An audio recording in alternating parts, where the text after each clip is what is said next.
First Alert follow-up tonight. The Elkton School Board has introduced new rules regarding classroom visitors after finding out a registered sex offender was a guest speaker for a class. Digital producer Donovan Miner joins us with the latest in this First Alert follow-up. Donovan, good evening. Good evening, Andrea. Well, as we first told you yesterday, the school board discussed this issue at their meeting last night after a teacher invited Andrew Polly to her classroom. Now that teacher, Miss Thompson, and Superintendent Brian Jandahl both offered their resignations. Now let's go back through what happened. 2 weeks after Polly was at the school, a staff member found out that he was a registered sex offender and reported it. Polly was then indicted for loitering at the school, and on April 18th, in a letter, staff and parents were notified that Polly was not loitering and was in fact invited to the school.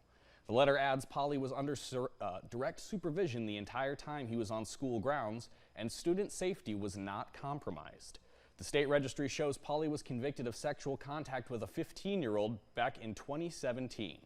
The school board also says they will have a first reading of 2 new policies about visitors to ensure they are vetted properly and students continue to remain safe. Brian and Andrea. Donovan Miner for us at 9. Donovan, thank you.